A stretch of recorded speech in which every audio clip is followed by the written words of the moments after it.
So I was whining to my wife the other day, said, I need new glasses. And she said, well, get some.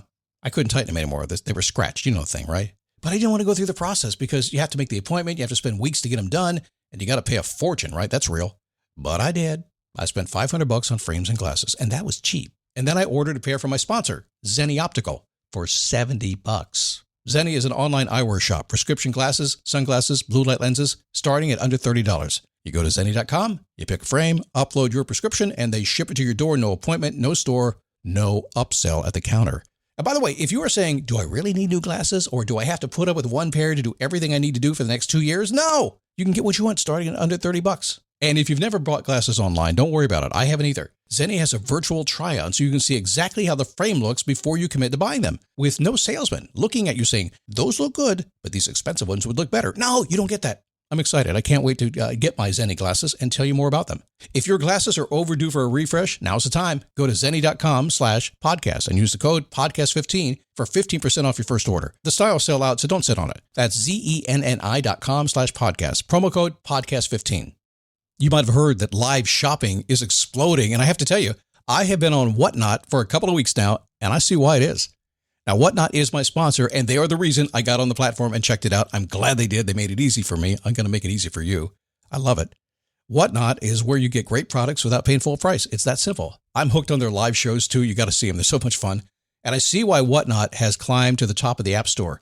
And listen, if you're selling online, or maybe you have a storefront, and you're hoping people will find your listing or maybe walk in your store, Whatnot flips that, because on Whatnot, you go live and you sell directly to people in real time. And I may admit, although you didn't hear from me, I may have picked up a couple of power tools or so in the past couple of days. I'm just saying.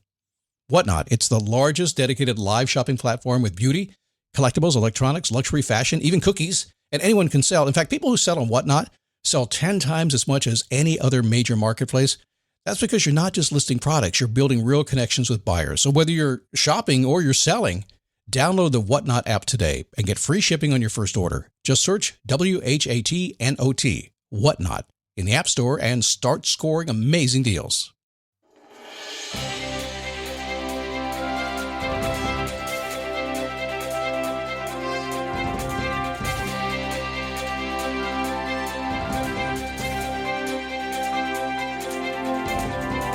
How are you?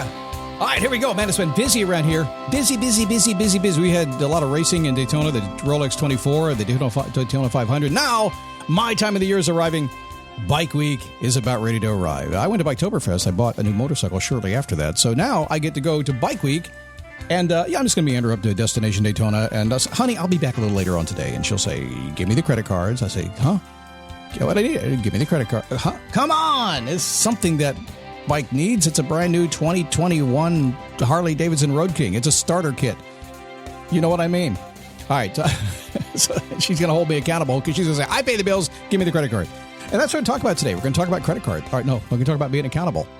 Maybe Freudian slip there. Yeah, we'll talk about being accountable today because, one of the things that happens, bear with me for a second here. One of the things that ends up happening is this. As a guy who does what I do, I work with a lot of people, coaching clients and consulting clients and groups and all that stuff. And 9 times out of 10, people will eventually come to me. When they come to me, they listen to the show for a long time. They'll come to me and they'll get on the phone and we will agree that they want to work with me. And at some point, I'm not going to say everybody, but probably 20% of them will say this, Scott, I want you to hold me accountable. And I'm like, oh no, this is not a good thing, because I've learned something. I have learned that when somebody needs somebody external to them to hold themselves accountable, like me, the minute I do, I get 3 tries. And by the third one, I'm fired. Now I actually sign people who say that to me. Not everybody, but the ones who say that to me. I said, you're going to sign an agreement. You asked me to hold you accountable so I can remind you of it when you do. Okay. So we'll talk about that today a little bit and what I think the solution is. Although you may have already figured it out. Darn it. I gave it away. How are you? I'm happy to have you here today. My name is Scott Smith, founder, chief motivating officer here at motivationtomove.com. The Facebook group is awesome. You should check that out. It really is cool. I mean, it's just people are kind of doing it themselves. It's a neat place to go. It's a safe place. It's a positive place. It's upbeat. It can be funny. It can be entertaining. It's like me on Facebook. It is. dailyboostpodcast.com/Facebook to make it easy for you. Choice Hotels get you more of what you value. Comfort Inn, it's calling your name. Save on the stay. Oh, And free waffles are yours to claim. Book direct at SourceHotels.com. All right. I think we should talk about being accountable. So over the years, I've learned something. I have witnessed people set themselves up for failure by what may seem to be a wise choice. When you set a goal, you make it public, you tell everybody you know so that they can support you. Have you heard that before? And I am not in disagreement with that. I really am in agreement with saying things publicly, but you got to be careful because it bites you in the ass. Sometimes things change. Timing changes. Sometimes you got distracted. It happens, right? Maybe you didn't mean what you were going to be doing and you shouted it out publicly, and before you know it, you got shouted down. I tell people, be really careful. If you know exactly what you're going to do and you are 100% committed to it, yeah, go ahead. Tell everybody in the world to hold you accountable, but you better do it. You better do it. So it's a great tool. I totally agree with it. But at the same time, I think it's like anything else in what we do here.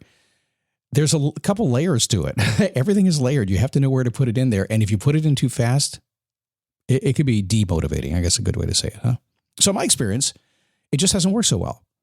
And it doesn't really work well for me on long-term goals. And the reason is because anybody outside my close relationship doesn't really know me well enough to understand what I'm going through and what I'm doing. They just don't know it.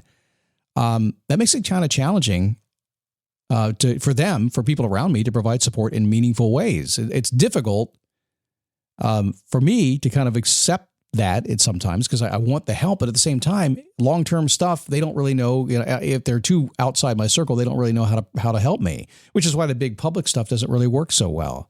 Even my wife, we have an agreement here. When I set a goal, when I go out on something and I tell her what I'm going to do, I will be very careful about it. I'll say, this is what, like my diet, my exercise routine I'm doing right now. I've told her what I'm going to do, and she'll ask me, she'll say, what are you going to do? I want to support that.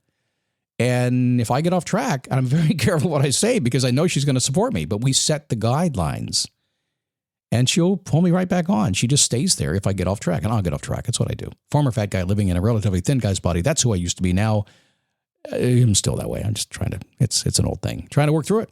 Got to fall face first into a basket of French fries. It's automatic for me most days. Especially once I just got up from a nap. It's crazy.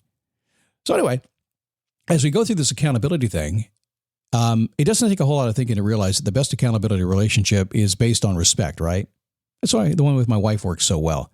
And the one with a broader group of people or people you don't know really, really well doesn't always work that well. And it doesn't work well if you're not committed to accept them holding you accountable. This is a big, like masterminding. It's the same way. Masterminds work. They'll hold you accountable, but you have to be willing to accept that accountability. Otherwise, you're going to quit. You're going to. Happens. No need to crowdsource your accountability, though. Because there are only two people that will hold you on track to get what you want. You ready for this? You might not like it, but I think you're already reading into this. The first partner is the one you listen to the most, and that is you. Accepting responsibility and being accountable for yourself is one of the most powerful skills you own. I think it's the only thing that will get you what you want in life. And I see a lot of folks of all ages. Some younger folks haven't quite learned that yet. It's kind of in the world of I should be able to be and do whatever I want to do. I totally, completely agree with that. You should. But at the same time, there is accountability to that, and that's going to affect the rest of your life, no matter what it is. Hey, listen, I just want to get out of bed and just I want to write poetry all day long, and it's cool. Why can't I pay my bills? Well, there's accountability for that. And I know some people don't want to hear that, but it's the truth. It's the truth. So the first person you have to be accountable to is yourself, and you have to practice the A and the R word, the accountability and the responsibility word. If you do that, you kind of join the ranks of people who are reasonable people who understand how the world works, being real and paying attention to themselves. I mean, you got to breathe first, right? If you don't hold yourself accountable for breathing, what's going to happen? Well, it's involuntary. You're going to breathe anyway, but you know what I mean. But we know that's the first person. But since you're the boss of yourself, you're the boss of you. You don't always have to listen to yourself. I'm guilty of this like you can't believe. You need somebody who you trust and respect and are willing to call out on your stuff. Once they agree to do that for you. I had a friend this week I called him. And I called him. I said, okay, listen, here's what I said I was going to do. I find myself stalled. I don't want to do it. And he kicked me in the ass. And I took it. And I got right back to work. Just had a moment. That's all. But I respected him, so I made that phone call. If you're a really good friend, you would have read my mind and called me, right? No, that's not being responsible or accountable. It's not. I reached out, agreed to it. So there's two people that are the most important people in the world when it comes to being accountable. Let me break this down in 3 ways for you. So to reiterate all this so you get it. You already do, but I just want to break it down a different way. Number 1, be really careful on the public declarations of what you're going to be doing. Make sure you're committed and ready to go. The folks out there that are around, if you stumble, it's going to get harder. So be really careful. If you are committed and you're willing to go through whatever it takes to get what you want, go ahead, shout it to everybody. Cool. Secondly, be accountable to yourself. You're the only one that matters. End of the day, you're born, you'll die. You had total control of that. Well, sort of. And finally, find somebody that completely you respect and you will let hold you accountable. And don't get mad at them when they do. And let them do their job. The people that when I work with, I push people hard. I mean, I do. Well, you think I'm real talking on this podcast, you ought to work with me directly. I just get right to it. I want you to get the most out of your time with me, and I don't have any time to mess around. It bores me. And so you got to respect me a lot because I'm going to make you real uncomfortable. I'm going to make you go do stuff. I'm going to make you do the things you said you want to do, and you're not going to like me for it sometimes, but you're going to love me for it once you go do it. And I just know that. So anyway, I want to share that with you, a little insight there to what I do. I do it every day, basically 24/7 because I dream about it too. Tomorrow, what are we going to talk about? Oh, look at this one. This is a good one. How about the one thing that makes me more productive?